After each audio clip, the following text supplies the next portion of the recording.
introductory video, we set up a team called test where we had a lineup that was imported and a full schedule.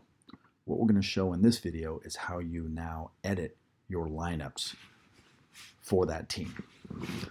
So you click on test one, which is your team, and you should get a list of the games that you imported. In this case, we imported a full schedule. Today happens to be March 10th, but if you click on a game in the past, what you'll get is the lineup for that game, how you scheduled it. And we realize that most of the time you're clicking on a past game for reference, but you always have the opportunity to edit it if you wanted to make a change, because that's not how it ended up going. But the point is that this is a lineup from the past. If we were to manage a lineup in the future, you can see that our next game is March 12th. That's still in the future. And when you select that team, you have the opportunity of importing previous lineups, and you notice those two previous games, or starting one fresh from a blank. Let's import a roster from the past. This roster here was designed specifically to just fill in the lineup and give you an example. You see catcher, pitcher first. This is not how we would play. But this starts to introduce the concept of the minimum play rules. Remember, when we set up test one, it was a minor B team, which required 4 innings of play, 2 of those in the infield, and you couldn't bench more than twice.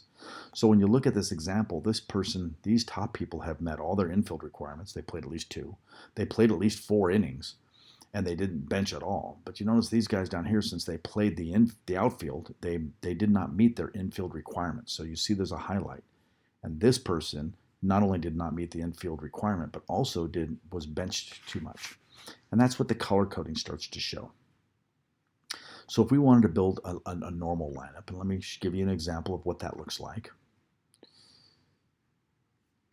If you look at the game that we played against the Arrows on the 3rd, here's an example of a lineup that you would typically see, and I'll hit edit so you can see the colors.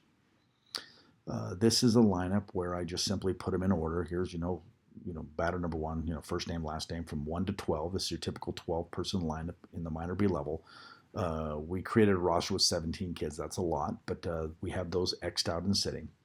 And you can see a distribution of the responsibility across the 6 innings such that you've met infield requirements. Nobody has less than 2. You've met, this just happens to be your outfield requirements, and nobody has been benched more than 2.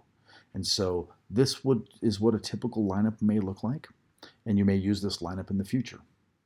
If you wanted to set a lineup from scratch, it would look like this. We go back to manage lineup, and again, we'll pick a game in the future. In this case, we'll pick the Rockhounds. And we can import any one of those 3 previous ones. The 2 that we had, of course, we imported 1 for the other lineup. But let's start fresh. And here you get all 17 players. Nobody's been assigned, and everything is empty. And so right now, you're not meeting your minimum play, your infield, so it's all orange. But let's set the lineup, okay? So we want number 10 to bat first. We want 12 to bat second. We want second. We want 16 to bat third, and so on. And you can see you can keep doing that. Now, we don't want 17 kids, so we can X them out. This happened to be a very large roster. You wouldn't have this many kids, so you wouldn't have to be doing this most of the time. But we're going to X this out till we get to about a 12-person roster. A typical 12-person roster that you find in Little League, because remember that this was set up as a Little League team. Now, you can set up your lineups across the top. You know who this player is, and you have a plan to pitch him a couple of innings, and then he'll sit for an inning, and then he'll go into the outfield. Maybe that's how you do your lineups. Remember, this is for a tool for coaches, and you notice that the colors went away, which means he's met his 2 infield requirements. He's played at least 4 innings, and he hasn't been benched. Once it goes white, this person has met minimum play.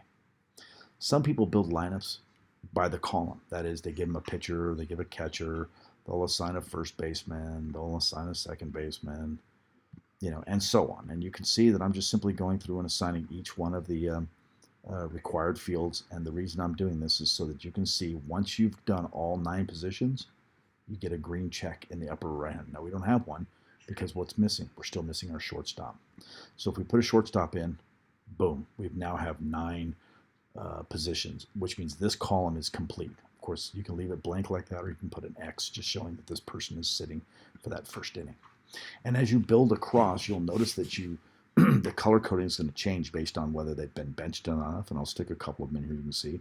So now this person has a benching problem, and they have 4 innings, right? They haven't played 4 innings. They've played their 2 infield, but they haven't played 4 innings. So if we catch him for another couple of innings, you can see that he goes white because he's got 4 innings, at least 2 in the infield. You can sit him for 2, and that's okay because you're allowed to bench 2, but not more than 2 at this level because that's the rules we set. And as you build through this, you can realize that if you decide to make him catch, you'll see there's a conflict. You have 2 catchers. We can't have 2 catchers, so you got to pick which one of these is going to be the catcher. And so maybe you take him out, and he's not the catcher. Of course, the second I do that, this guy went green, which means he hasn't played 4 innings. So, of course, to make that go away, we'll throw something out there.